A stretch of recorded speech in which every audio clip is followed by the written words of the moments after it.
আসসালামু আলাইকুম ওয়া রাহমাতুল্লাহি ওয়া বারাকাতুহু। ইন্নাল হামদালিল্লাহ নাহমাদুহু ওয়া নাস্তাঈনুহু ওয়া নাস্তাগফিরুহ ওয়া নাউযু বিল্লাহি মিন শুরুরি আনফুসিনা ওয়া মিন সাইয়্যাতি আমালিনা। মান ইয়াহদিহিল্লাহু ফালা মুদিল্লা লাহু ওয়া মান ইউদ্লিল ফালা হাদিয়া লাহু। ওয়া আশহাদু আল লা ইলাহা ইল্লাল্লাহ ওয়াহদাহু লা শারীকা লাহু ওয়া আশহাদু আন্না মুহাম্মাদান আবদুহু ওয়া রাসূলুহু। ওয়া বা'দ। সম্মানিত দর্শকবৃন্দ, দূরে ও কাছে যে যেখানে বসে আমাদের অনুষ্ঠান দেখছেন সবাইকে প্রীতি ও শুভেচ্ছা জানাচ্ছি। দর্শকবৃন্দ, আমরা আলোচনা করছিলাম এই কিতাবটি নিয়ে এবং কিতাবটির লেখককে নিয়ে। গত কয়েকটি পর্বে আমরা আলোচনা করেছি ইমাম আবু জাফর তাহাবী রাহমাতুল্লাহির জীবনী, এবং সেখানে আমরা দেখেছি যে তিনি আসলেই একজন মুওয়াফফাক ব্যক্তি ছিলেন, আল্লাহর পক্ষ থেকে তৌফিক প্রাপ্ত ব্যক্তি ছিলেন, যার প্রত্যেকটি গ্রন্থ আল্লাহর দরবার কবুল হয়েছে এবং সেটা কোথাও না কোথাও পাঠ্য হয়েছে। আলহামদুলিল্লাহ, তার এই আকীদার গ্রন্থটি ইমাম আবু হানিফা রাহমাতুল্লাহি আলাইহির রচিত আল ফিকহুল আকবরের পরেই এই গ্রন্থটি বিশ্বের বিভিন্ন লাইব্রেরি, বিভিন্ন ইউনিভার্সিটি, বিভিন্ন বিদ্যাপীঠে সেটা পাঠ্য রয়েছে। এই গ্রন্থটি এতই ব্যাপক পাঠ্য হয়েছে যে প্রত্যেকেই এই গ্রন্থের দিকে নিজেকে কোনো না কোনোভাবে সম্পৃক্ত করাকে সৌভাগ্যের বিষয় মনে করেছে। এই জন্যই প্রাচীন এবং বর্তমান উভয় কালেই এর কেউ না কেউ ব্যাখ্যা লিখেছে। আজকে আমাদের আলোচনা বিষয় এই গ্রন্থটির বিভিন্ন দিক বা শারহ ব্যাখ্যা যারা করেছেন তাদের অবস্থা সম্পর্কে আমরা আলোচনা করব। দর্শকবৃন্দ, আমরা দেখেছি যে এই গ্রন্থটি যুগে যুগে গ্রন্থটির খেদমত হয়েছে, যুগে যুগে লোকেরা এর ব্যাখ্যা লিখেছে। বিশেষ করে এই গ্রন্থটি গ্রহণযোগ্য হওয়ার কারণ, যেহেতু একজন ইমাম লিখেছেন, আকিদার ইমাম এই গ্রন্থটি লিখেছেন, এই জন্য এটার সব ধরনের মানুষে সেটাকে পড়তে চেয়েছে।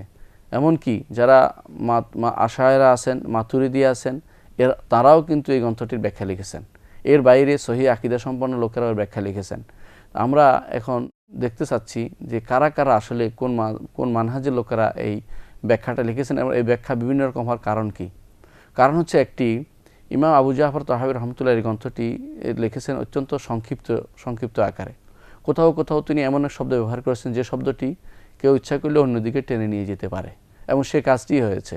বিশেষ করে যারা যদি পরবর্তী লোকেরা, বিশেষ করে আশায়রা এবং মাতুরিদি সম্প্রদায়ের লোকেরা যখন আসলো, তখন তারা যখন দেখলো যে এই গ্রন্থ ইমাম আবু জাফর তাহাবীর এবং তিনি একজন বিখ্যাত ইমাম, অথচ এই গ্রন্থের কোনো শব্দ তাদের সরাসরি মতের বিরুদ্ধে চলে যায়, তখন তারা সেটাকে সেই শব্দটিকেই অপব্যাখ্যা করে তাদের মন মতো করে সেই ব্যাখ্যাগুলি করেছে। এই জন্য এই কিতাবটির দুই ধরনের ব্যাখ্যা পাওয়া যায়, আশায়রা এবং মাতুরিদিয়াদের ব্যাখ্যা, আরেকটি হচ্ছে সহিহ আকীদার, বিশেষ করে ইমামদের ব্যাখ্যা, গ্রহণযোগ্য ইমামদের ব্যাখ্যা, আহলে সুন্নাত ওয়াল জামাতের ব্যাখ্যা। তো ইমাম আবু জাফর তাহাবী রাহমাতুল্লাহি এই গ্রন্থটির যে সমস্ত ব্যাখ্যা আশায়রা এবং মাতুরিদিয়ারা করেছেন, তার মধ্যে একটি হচ্ছেন আল নূরুল লামি ওয়াল বুরহানুস সাতি' শারহ আকীদাত আহলে সুন্নাহ। নাজমুদ্দিন আন-নাসিরি তিনি এই ব্যাখ্যাটি করেছেন, এই ব্যাখ্যা গ্রন্থ লিখেছেন। আরেকজন লিখেছেন এই ব্যাখ্যা গ্রন্থ নাম দিয়েছেন আল আকীদাত তাহাবিয়া লিল কাদি ইসমাইল ইবনে ইব্রাহিম আশ-শাইবানি। আরেকজন লিখেছেন শারহুল আকীদাত তাহাবিয়া লিল মুকবিল আস-সারগামাসি। আল কালায়েদ ফি শারহিল আকায়েদ মাহমুদ আল কাওনবী তিনি এর একটা ব্যাখ্যা লিখেছেন। শারহুল আকীদাত তাহাবিয়া লিল ওমর ইসহাক আল গাজনবী তিনিও একটা ব্যাখ্যা লিখেছেন। শারহুল আকীদাত তাহাবিয়া লিল মাহমুদ আল কস্তান্তিনি তিনি ব্যাখ্যা লিখেছেন এই ছোট কিতাবটির। আরেকজন ব্যাখ্যা লিখেছেন আকীদাত তাহাবিয়া লিল হেবাতুদ্দিন আত-তুর্কিস্তানি। নূরুল ইয়াকিন ফি উসুলুদ্দিন ফি শারহিল আকীদাত তাহাবিয়া লিল হাসান কাফি আল আখসারি। এই গ্রন্থটি ছাপা হয়েছে। এটা বিভিন্ন জায়গায় আছে।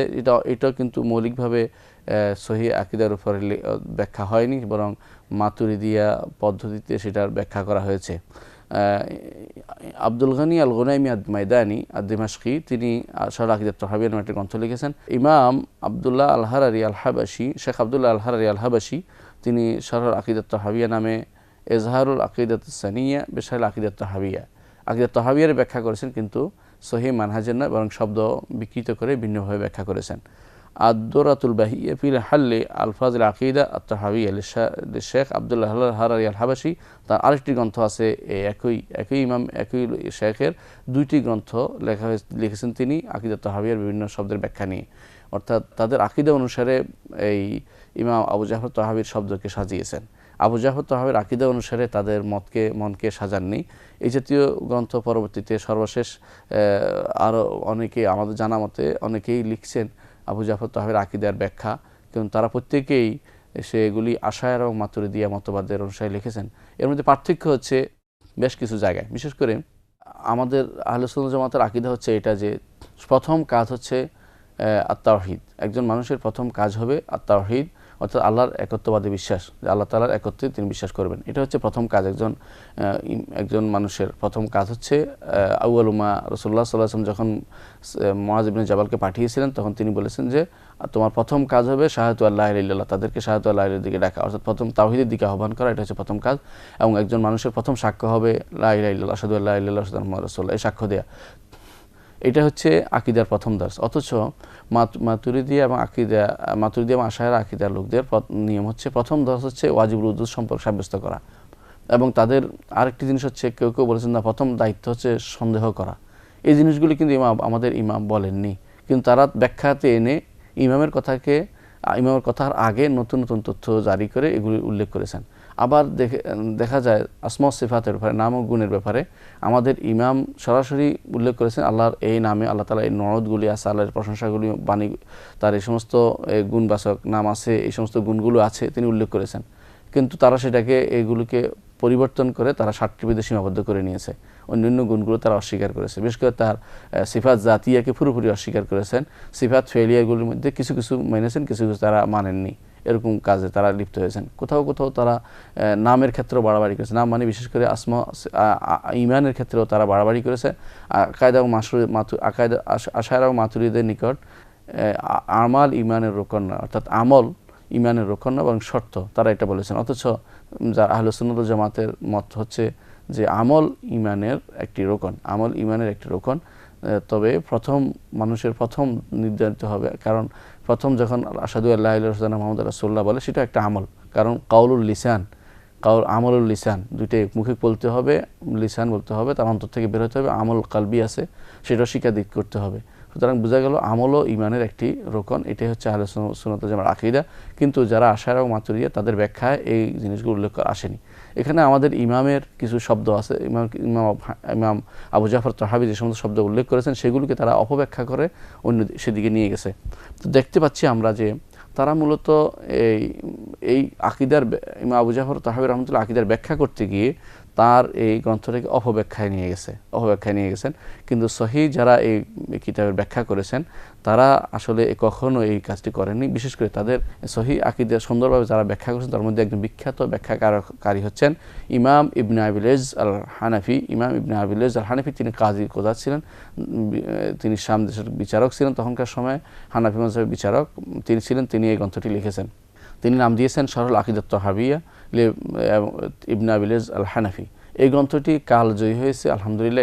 এই ব্যাখ্যাটি সবার নিকট গ্রহণযোগ্য হয়েছে। তিনি এই গ্রন্থটিতে সহিহ ধারার কোরআন এবং সুন্নাহ ভিত্তিক সহিহ মানহাজের সহিহ বিশুদ্ধ মত অনুসারে যেরকম অপব্যাখ্যা করতে হয় না এরকম মত অনুসারে তিনি এই ব্যাখ্যাটা লিখেছেন এবং সেই ব্যাখ্যাটাই এখন অধিকাংশ জায়গায় পাঠ্য আছে এবং সেটাই আমরা মনে করি যে বিশুদ্ধ।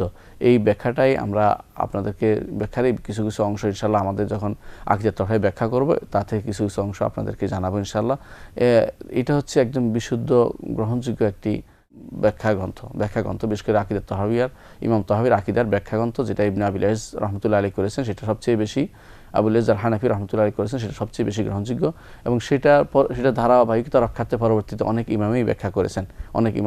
তার মধ্যে যারা সুন্দরভাবে ব্যাখ্যা করেছেন আধুনিক কালে, তার মধ্যে একজন হচ্ছেন শেখ মুহাম্মদ ইবনে মানে। তিনি শারহুল আকীদাত তাহাবিয়া লিখেছেন। আরও লিখেছেন ইমাম আব্দুল আজিজ বিন বাজ রাহমাতুল্লাহ আলাইহি, তিনিও লিখেছেন। শেখ নাসিরউদ্দিন আলবানী রাহমাতুল্লাহ তালিক করেছেন, তালিক অর্থ টিকা লিখেছেন। আর শেখ আব্দুর রহমান আল বার্রাক তিনি পুরোটা ব্যাখ্যা করেছেন। শেখ আব্দুল্লাহ গুনাইমান ব্যাখ্যা করেছেন। শেখ সালেহ আল ফাউজান ব্যাখ্যা করেছেন। শেখ আব্দুল আজিজ রাজি ব্যাখ্যা করেছেন। সালেহ আলু শেখ যিনি বর্তমানে সৌদি আরবের ধর্মমন্ত্রী, তিনিও এটা সুন্দর একটা ব্যাখ্যা করেছেন এবং সেই ব্যাখ্যাটা অত্যন্ত সুন্দর হয়েছে। বিশেষ করে তিনি প্রত্যেকটি প্যারা ভাগ করে সেই প্যারাতে কী কী মাসালা আছে সেগুলিকে বিস্তারিত আলোচনা করেছেন এবং কোথাও কোন শব্দ আরও বেশি অ্যাপ্রোপ্রিয়েট হতো সেটাও তিনি উল্লেখ করেছেন এবং সেটা যে কোনো মানুষের ছোট আকারে বর্ণিত হয়েছে, যে কোনো মানুষের তা থেকে ভালো কিছু গ্রহণ করতে সহজেই সেই আকীদাটা গ্রহণ করতে পারে বলে আমি বিশ্বাস করি। তার মধ্যে আরেকজন গ্রন্থ লিখেছেন এই ব্যাপারে, মোহাম্মদ আল খুমাইস, তিনি লিখেছেন আশ-শারহুল মুয়াসসার আলা আকিদাত তাহাবিয়া। অত্যন্ত আকিদাত তাহাবিয়া এনেছেন এবং অত্যন্ত প্রাঞ্জল ভাষায় সহজ করে তিনি এই শরহ ব্যাখ্যা গ্রন্থটি লিখেছেন। এর মধ্যে আরও অতিরিক্ত যারা শহরে এই আকিদাত তাহাবিয়ার ব্যাখ্যা করেছেন তার মধ্যে একজন হচ্ছেন শেখ সফর আল হাওয়ালি, তিনি শরহ আকিদাত তাহাবিয়া লিখেছেন এবং সেটাও গ্রহণযোগ্য। শেখ আব্দুল আজিজ তিনিও লিখেছেন। এইভাবে পরবর্তীরা আলেমরা আলহামদুলিল্লাহ এই গ্রন্থটির বিস্তারিত ব্যাখ্যা করেছেন এবং তারা সহি মানহাজের উপরে, সহি আকিদের উপরে, যেটা সাহাবা তাবেইন তবে তাবেইনদের থেকে আসছে যে পদ্ধতি, সে অনুসারে তারা এই আকিদার গ্রন্থটি, এই ছোট আকিদার মতনটি, ভাষ্যটির ব্যাখ্যা করেছেন এবং সেই ব্যাখ্যাগুলি গ্রহণযোগ্য, এবং সেটা অনুসারে আমরা ইনশাআল্লাহ সেইগুলি অনুসারেই আমরা ইনশাআল্লাহ আমাদের ব্যাখ্যাকে সাজিয়ে নেব। সেটাই আমরা আমাদের আগত আলোচনা সুন্দরভাবে আলোচনা করব। সময় দর্শকবৃন্দ, আমরা দেখতে পেলাম যে ইমাম আবু জাফর তাহাবী রহমতুল্লাহ আলাইহির এই ছোট্ট গ্রন্থটি, ছোট 110 প্যারা বা আরও কম প্যারা বলতে পারে, অনেকে মুখস্থ করতে পারে, অল্প আলোচনার মাধ্যমে মুখস্থ করে ফেলতে পারে। এই গ্রন্থটি ব্যাখ্যা যে যেমনি পারছে সেভাবে করছে, এবং কেউ টেনে নিয়ে গেছে অপব্যাখ্যার দিকে, কেউ বা সহি পদ্ধতি করেছেন, কেউ বা সংক্ষেপ করেছেন, কেউ বা টিকা লিখেছেন। এভাবে এই আলেমরা খেদমত করেছেন, এবার আলেমরা এই কিতাবটির খেদমত করেছেন।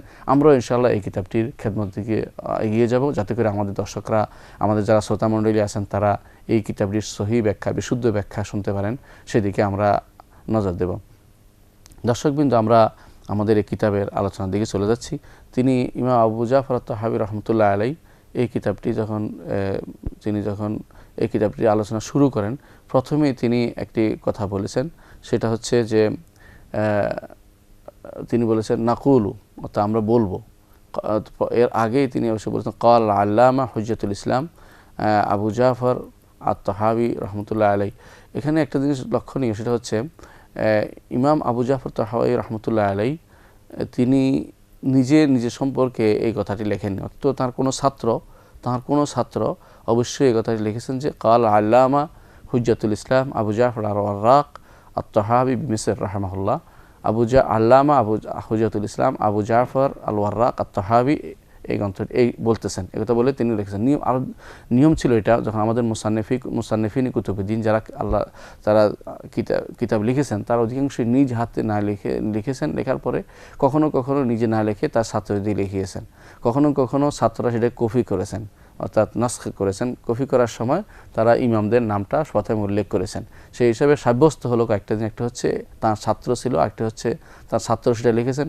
আবার কখনো দেখা যায় তার ছাত্র নয়, এই কিতাবটি নেসবত সম্পর্ক হবে, নেসবতের শুদ্ধ, অর্থাৎ এটাতে ইমামের লেখা তা প্রমাণিত হয় এই লেখার মাধ্যমে যে তিনি বলেছেন যে ইমাম আবু জাফর এই কথাগুলি বলেছেন। এভাবেই আগেকার দিনে কিতাব লেখার, কার লেখার কোন কিতাব, সেটা সম্পর্ক নির্ধারিত হতো, যেটা বিশুদ্ধতম গ্রন্থ।